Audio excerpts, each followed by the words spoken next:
पिले गला क्लास आम बाणभट्टर कादम्बरी विषय आलोचना करथिले। आज आम दंडी द्वारा रचित जो दशकुमार चरितम अच्छे से विषय आलोचना करवा। दंडी किए आउर दशकुमार चरितम कथावस्तु कौन अच्छे से विषय पे आज देखा।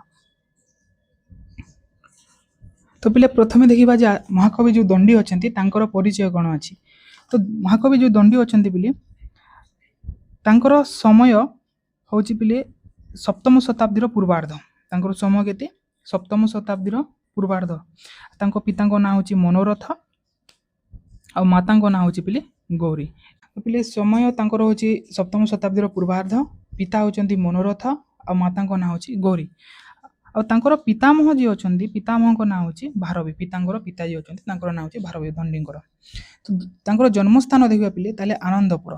आनंदपुर कौटी अच्छी ना श्रीशैल्यर कांचीवरम। जो कांचीवरम अच्छी श्रीशैल्यर वर्तमान कांचीपुरम जहाँ कांचीवरम बोली कहूँ से पाखरे जो आनंदपुर अच्छी से आनंदपुर जन्म होता कार महाकवि दंडींकर। ये दंडींकर आश्रयदाता राजा होचंती पिले कांची नरेश नरसिंहवर्मा बा नरसिंहवर्मा। जो कांचीवरम बा कांचीर जो राजा थिले नरसिंहवर्मा बा नरसिंहवर्मा एहांकर राज्य सभार बा राज्य रे ये आश्रित थिले बा तांको राज्याश्रय रे ये थिले। ये दंडींकर अलंकार होची पिले श्लेष अलंकार। तांको प्रिय अलंकार ए श्लेष अलंकार प्रयोग बहुत बढ़िया भाव में करिसंती। भामह परे अलंकार शास्त्र प्रधान आचार्य दंडी को कहा जाए। प्रथम जो भामह जो अलंकार शास्त्र अच्छा जी अलंकार संप्रदाय प्रवर्तक भामह तांको परे परे जदि आमे कहबा तो अलंकार शास्त्र प्रधान आचार्य क्या कहा जाए दंडी को कहा जाए। दंडी को आचार्य मध्य कहा जाए। आम जो दंडी कृति देखा तो दंडी पिले तीनोटी काव्य लिखिं। त्रयोग्नास्त्र त्रयोवेदा त्रयोदंडी प्रबंध त्रिशु लोकेश दुर्लभा बोली गोटे वाक्य अच्छी। तो से दंडी तीनोटी प्रबंध बा तीनोटी कृति सब तीन लोक प्रख्याति लाभ कर। गोटे हूँ दशकुमार चरितम जो कथा बा गद्य काव्य आ अवंती सुंदरी कथा यहाँ गोटे गद्य काव्य आ गोटे हूँ काव्य आदर्श। यहाँ हूँ लक्षण ग्रंथ बा अलंकार ग्रंथ जो थी कि तीनोटी परिच्छेद अच्छी। तो प्रथम देखा आम पे दशकुमार चरितम जोटा आम सिलेबस अच्छी जार आम पे अध्ययन कर। दशकुमार चरितम हूँ पे गोटे कथा यार काव्य विधा हूँ यहाँ गोटे हूँ कथा गद्यर जो कथा आख्यायिका रुए से मध्य कथा हूँ दशकुमार चरितम। दशकुमार चरितम उपजीव्य कौन कौटू आसी कहुए गोटे मौलिक बा निजे रचना कर गुढ़ाढ़ बृहत कथा। गुढ़ाढ़ जो बृहत कथा अच्छे से यार किसी एलिमेंट अणा जाए। तो जो जो मंगलाचरण अच्छी पिले दशकुमार चरितम से बामन को स्तुति कर नमस्कारात्मक मंगलाचरण होती बामन स्तुति। ब्रह्मांड छत्र दंडम श्रतधुति भवना मोहरोह नाला दंडम एपरी यार मंगलाचरण अच्छी।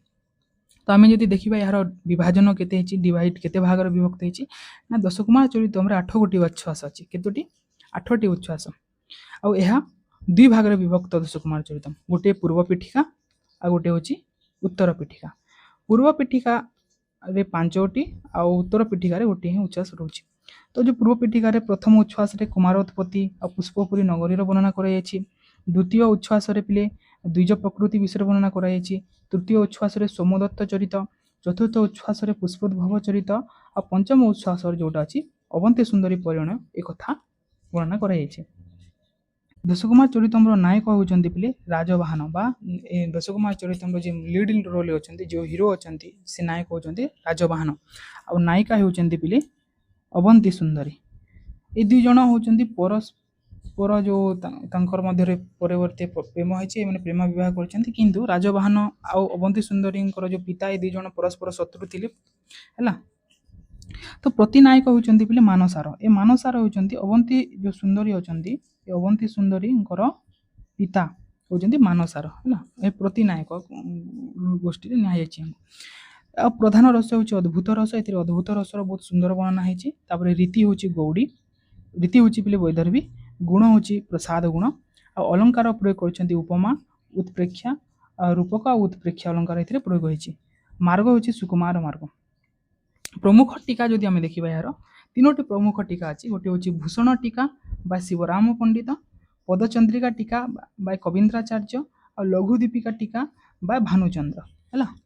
तो बाणभट्टर कादम्बरी ସୁବନ୍ଧୁଙ୍କର ବାସବଦତ୍ତା ଆଉ ଦଣ୍ଡିଙ୍କର ଦଶକୁମାର ଚରିତଙ୍କୁ ନେଇ ସଂସ୍କୃତ କାବ୍ୟ ସାହିତ୍ୟ ଇତିହାସରେ ଗଦ୍ୟ କାବ୍ୟତ୍ରୟୀ ବୋଲି କୁହାଯାଇଥାଏ। ତ ଗଦ୍ୟ କାବ୍ୟତ୍ରୟୀ କାହାକୁ କୁହାଯାଏ ଯଦି ପ୍ରଶ୍ନ, ତାହେଲେ ଗଦ୍ୟ କାବ୍ୟତ୍ରୟୀ ହେଉଛି କ'ଣ ନା ବାଣଭଟ୍ଟଙ୍କର କାଦମ୍ବରୀ, ସୁବନ୍ଧୁଙ୍କର ବାସବଦତ୍ତା ଆଉ ଦଣ୍ଡିଙ୍କର ଦଶକୁମାର ଚରିତମ୍, ଏ ତିନୋଟି କାବ୍ୟକୁ ସଂସ୍କୃତ ସାହିତ୍ୟରେ ଗଦ୍ୟ କାବ୍ୟତ୍ରୟୀ ବୋଲି କୁହାଯାଇଥାଏ। ଏହି ଗଦ୍ୟ କାବ୍ୟତ୍ରୟୀରେ ଦଶକୁମାର ଚରିତର ସ୍ଥାନ ସ୍ୱତନ୍ତ୍ର ଭାବରେ ଅଛି।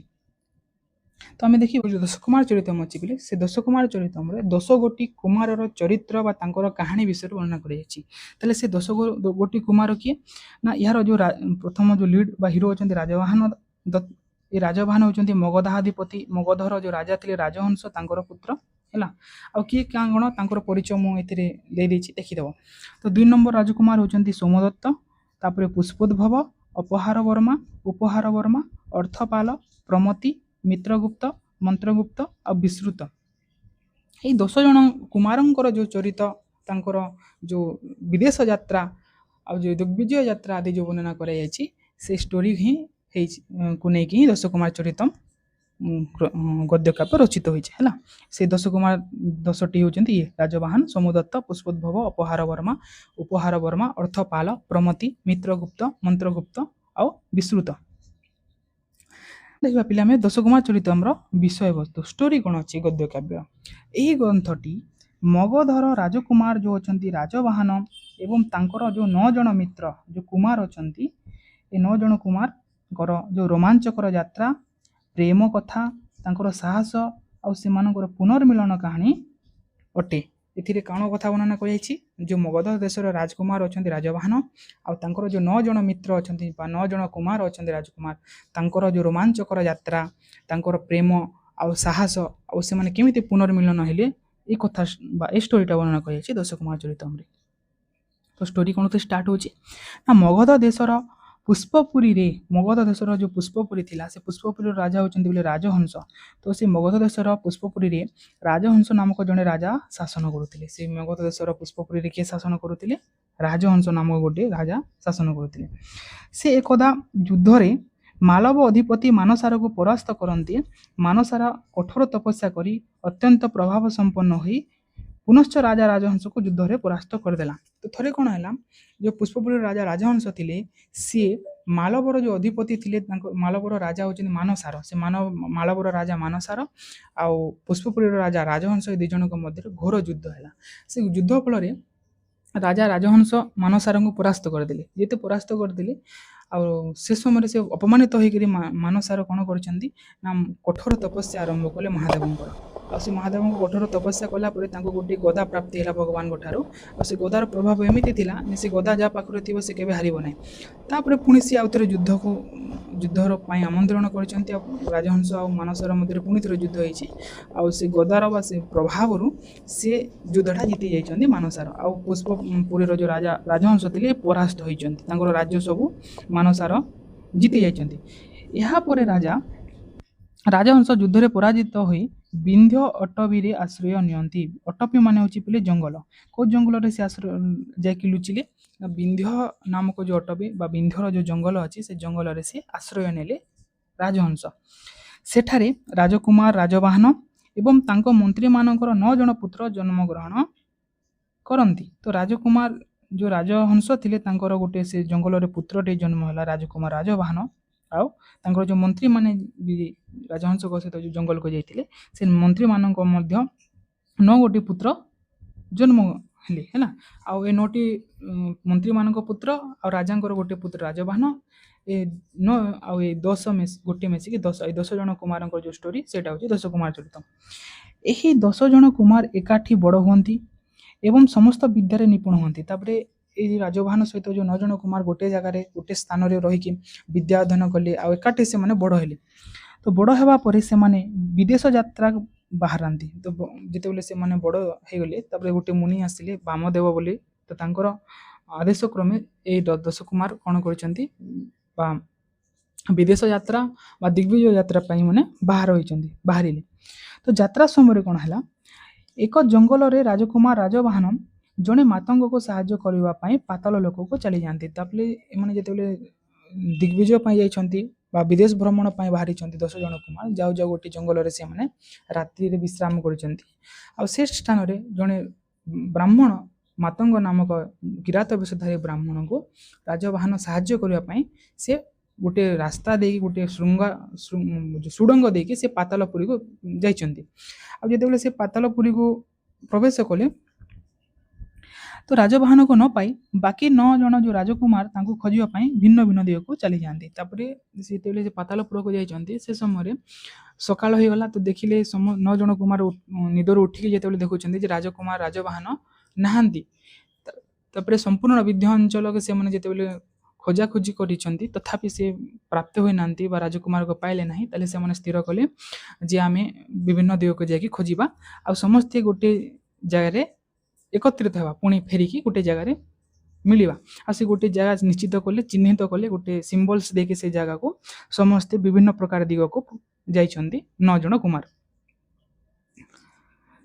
ଏହିପରି ଭାବେ ସମସ୍ତେ ପରସ୍ପର ଠାରୁ ଅଲଗା ହୋଇଯାଆନ୍ତି। ତାପରେ ଯେଉଁ 9 ଜଣ କୁମାର ଥିଲେ ସେମାନେ ମଧ୍ୟ ବିଭିନ୍ନ ଦିଗକୁ ଗମନ କରିଛନ୍ତି ଆଉ ରାଜବାହନ ମଧ୍ୟ ପାତାଳକୁ ଯାଇଛନ୍ତି। ତ ଏପରି ଭାବରେ ସମସ୍ତ କୁମାର ନିଜ ନିଜ ଠାରୁ ସମସ୍ତେ ଅଲଗା ହୋଇଗଲେ। ତ ଅଲଗା ହେବା ପରେ ପ୍ରତ୍ୟେକ କୁମାର ଭିନ୍ନ ଭିନ୍ନ ରାଜ୍ୟକୁ ଯାଆନ୍ତି ଏବଂ ସେଠାରେ ସେମାନଙ୍କ ସହ ଅଦ୍ଭୁତ ଘଟଣା ମାନେ ଘଟିଥାଏ। ସବୁ ରାଜକୁମାର ମାନଙ୍କ ସହିତ ବିଭିନ୍ନ ପ୍ରକାର ଅଦ୍ଭୁତ ଘଟଣା ମାନେ ଘଟିଲା। ତାପରେ କେହି ପ୍ରେମରେ ପଡ଼ି ରାଜକୁମାରୀଙ୍କୁ ବିବାହ କରି, କେହି ପ୍ରେମରେ ପଡ଼ିକି କୌଣସି ଦେଶର ରାଜକୁମାରକୁ ବିବାହ କରି ପକାଇଲା। ତ କେହି ଗରିବ ଅସହାୟ ଲୋକଙ୍କୁ ବଞ୍ଚାଇବା ପାଇଁ ରାଜନୈତିକ ଚକ୍ରବ୍ୟୁହ ରଚନା କଲା। କେହି ଗରିବମାନଙ୍କୁ ଅସହାୟ ଲୋକମାନଙ୍କୁ ସାହାଯ୍ୟ କରିବା ପାଇଁ ଚକ୍ରବ୍ୟୁହ ମାନେ ରଚନା କରିଛନ୍ତି। ଆଉ କେହି ସମୁଦ୍ର ଯାତ୍ରାରେ ରାକ୍ଷସ ସହ ଲଢ଼େଇ କରି, ଆଉ କେହି କୌଣସି ରାଜକୁମାର ଯାଇକି କ'ଣ କରୁଛି ନା ସେ ସମୁଦ୍ର ଯାତ୍ରା କରିଛି ଡଙ୍ଗାରେ ଆଉ ରାକ୍ଷସ ମାନଙ୍କ ସହିତ ଲଢ଼େଇ କରୁଛି। ତ କେହି ଚୌର୍ଯ୍ୟ କଳା ମାଧ୍ୟମରେ ଦୁଷ୍ଟ ଲୋକଙ୍କୁ ଦଣ୍ଡ ଦେଇଛି। ତ ସମସ୍ତ ପ୍ରତିବନ୍ଧକକୁ ପାରି କରି ନିଜ ନିଜର ବୀରତ୍ୱ ବଳରେ ପ୍ରତ୍ୟେକ ରାଜକୁମାର କୌଣସି ନା କୌଣସି ରାଜ୍ୟର ରାଜା ବା ମନ୍ତ୍ରୀ ହୋଇଯାଆନ୍ତି। ତାପରେ ଯେଉଁ ରାଜକୁମାର ମାନେ ଯାଇଛନ୍ତି ରାଜବାହନକୁ ଖୋଜିବା ପାଇଁ ସେମାନେ କ'ଣ କରିଛନ୍ତି ନା ନିଜର ବୀରତ୍ୱ ବଳରେ କୌଣସି ନା କୌଣସି ଦେଶର ରାଜା କିମ୍ବା ମନ୍ତ୍ରୀ ସେମାନେ ହେଇଯାଇଛନ୍ତି। ଶେଷରେ ସମସ୍ତ 10 ଜଣ କୁମାର ପୁଣି ଏକାଠି ହୁଅନ୍ତି ଏବଂ ନିଜର ଯେଉଁ ଦୁଃସାହସିକ ଯାତ୍ରା ବା କାହାଣୀ ବା ଭ୍ରମଣ ବୃତ୍ତାନ୍ତ, ସେ ଯେଉଁ କୁମାରମାନେ ତାଙ୍କ ସହିତ ଯାହା ଭ୍ରମଣରେ ଯାହା ଘଟିଥିଲା ସେ ନିଜ ନିଜର ଯେଉଁ ଦୁଃସାହସିକ ଯାତ୍ରା ବା ତାଙ୍କର କାହାଣୀ ବା ତାଙ୍କର ଭ୍ରମଣ ବୃତ୍ତାନ୍ତକୁ କାହାକୁ କହିଲେ ନା ରାଜବାହନଙ୍କ ନିକଟରେ ଉପସ୍ଥାପନ କରନ୍ତି ହେଲା। ତାପରେ ରାଜବାହନକୁ ଭେଟିକି ଏମାନେ ସମସ୍ତେ ତାଙ୍କ ସହିତ କ'ଣ କ'ଣ ଘଟିଥିଲା ସେ କାହାଣୀ ବା ସେ ଭ୍ରମଣ ବୃତ୍ତାନ୍ତକୁ କାହାକୁ କୁହନ୍ତି? ରାଜବାହନକୁ କୁହନ୍ତି। ତ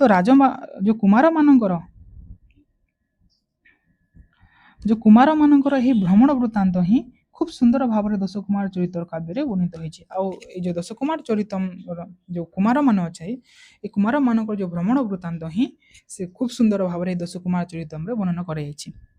ତାପରେ ଯେଉଁ ରାଜବାହନ ଥିଲେ ସେ ଯାଇକରି ସେ ରାଜ୍ୟର ଯେଉଁ ମାଲବ ଯେଉଁ ରାଜା ମାନସାର ଥିଲେ ତାଙ୍କର ଯେଉଁ ପୁତ୍ରୀ ଥିଲେ ଯେଉଁ ଅବନ୍ତୀ ସୁନ୍ଦରୀ ତାଙ୍କ ସହିତ ଏହାଙ୍କର ପ୍ରେମ ହେଇଛି ଆଉ ସେ ଅବନ୍ତୀ ସୁନ୍ଦରୀକୁ ବିବାହ କରିଛନ୍ତି। 10 କୁମାର ଚରିତ୍ର କଥାବସ୍ତୁ ବାସ୍ତବରେ ଚମତ୍କାର। ଏକ ପକ୍ଷରେ ବିଭୀଷିକାପୂର୍ଣ୍ଣ ଅରଣ୍ୟାନୀ ତଥା ବିଭିନ୍ନ ବନ୍ୟ ପଶୁମାନଙ୍କର ବର୍ଣ୍ଣନା ଏବଂ ଅନ୍ୟ ପକ୍ଷରେ ପ୍ରଚଣ୍ଡ ସାଗରର ଜଳଯାତ୍ରା ଏହାର ଦୃଷ୍ଟାନ୍ତ।